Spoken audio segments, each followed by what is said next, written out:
Good morning and welcome to Zen Fits here in Blackstone, Virginia, the center of the world, but then you too are at the center of the world. The title of this talk is, in our return, to the Queen's Gambit, Zen and the Queen's Gambit. What Zen do I see in the Queen's Gambit?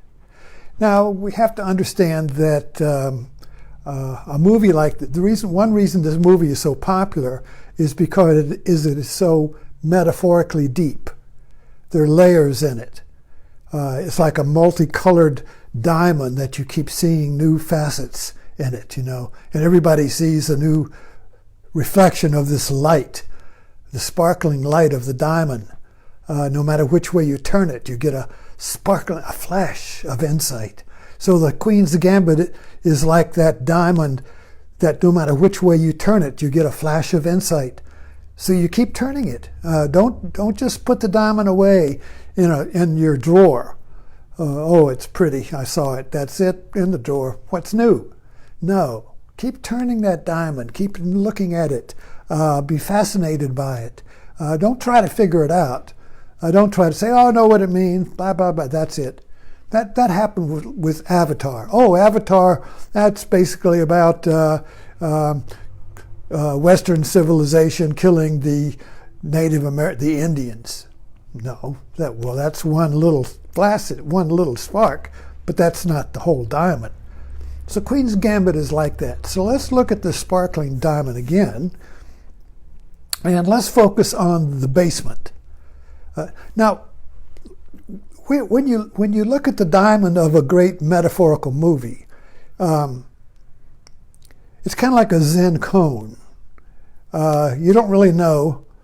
You can't just explain the whole movie in one description. A critic, oh, it's this and that. That's it. No. You have to go to it with emptiness, with not knowing what it is. So be empty.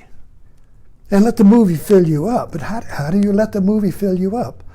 Well, you have to become the movie. Now, here's the miracle of movies, is that in order to enjoy the movie, you have to suspend disbelief.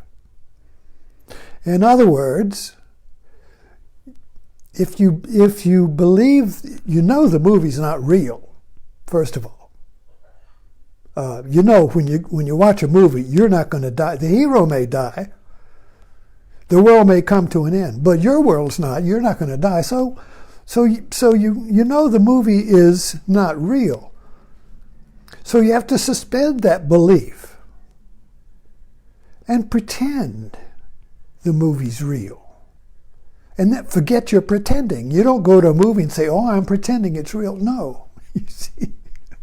When you enter into the movie is real. Otherwise, you couldn't enjoy it. But at the same time, there's a background of, I know it's not real.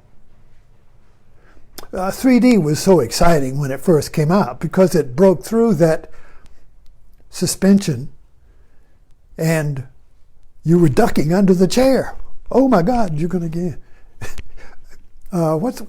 TikTok uses this. I like TikTok. TikTok, and it catches me every time. TikTok, I don't know, there's a way to film it or something so that you open a box and a spider jumps out at you, boom, like that, and you, and then, or somebody's hitting a ball, and instead of the ball going out into the field, into the movie, it comes at you, and when it catches me unawares, I throw the phone away. A lot of people have broken their phones, dropped the mic, dropped the phone because, whoa, Anyway, but that's the point here. For a moment, your belief that your suspension of disbelief broke, and you think the movie's real, and you duck. And then you laugh, you see. See, they showed I'm digressing, but I got one more point. So there was an experiment with these pygmies in Africa so that They put a film up there in the jungle, a movie, and they watch the movie, and the pygmies would go around to the other side of the film to see, and somebody would walk across the movie, and they would go look around the movie screen to see, just like a cat. Wait a minute, where did that dog go? It went around off the, in other words, they had not developed the convention of watching a movie and suspending disbelief. They believed it was real. It's interesting. Okay, so the Queen's Gambit. How do you enter into a metaphorical movie so it reveals flashes of insight to you continuously, ongoing? Not just once, put it in the drawer, but you hold the diamond up. Oh, look at my diamond, and you just love that diamond, and you turn it around and you look. Oh, look, and you wear it, and the spark, the light hits it, and you get a little, all that, So how do you wear the movie like a diamond? And not to show other people, but to see into yourself. Well, you have to enter into the movie consciously and play all the parts. You see, a movie has got the point of view of all the characters, and it transcends space and time. You can compress time or expand it out. It could be slow motion, fast motion. It can be here now and 10 years later, or it can go to the back. So you're all over the place, and you're looking at the world. Now you're the woman waiting for the lover. Now you're the lover coming to the woman, and now you're running, and now you're chasing, and all of these, you see. So we watch the movie as if it were a dream. When you're dreaming, it's like a little inner movie, but you're the producer. And you are all of the parts of the dream, but when we have a dream, there's a point of view. But yet I'm all the different views. So in the movie, you have to look at it from the different points of view. And let's for instance, all right, let's go back to the Queen's Gambit. Let's look at the basement scene. This is very important because now, metaphorically speaking, everything is a metaphor in a movie. It points. A metaphor points. It doesn't tell you what it is. It doesn't tell you where to go. It just points. Kind of like a clue, a pointer, So you got the scene here of the orphanage, the world, the upstairs world, and you got the basement where this old man sits with a chessboard. And he says, and the little girl comes down there, and get out, girl, get out. Go back upstairs. But she persists. She's fascinated. She doesn't leave. And finally, he invites her to sit down. And this is a Zen metaphor. Bodhidharma sat in a cave. He brought Zen. He brought awakening. He brought to China, what did he went and sat in a cave. He didn't take any disciple. And one disciple came and said, please, teach me how to play chess. And he said, get away. Please teach me how to play chess. I want to play chess. Give peace to my mind. And the disciple, he still rejected him. So the disciple, standing there in the snow, cut off his arm to get the master's attention, to show his seriousness. That was a legend. He really didn't do it. But so Bodhidharma says, come in and sit down. He offers him a seat. And the student sits down to play with the master.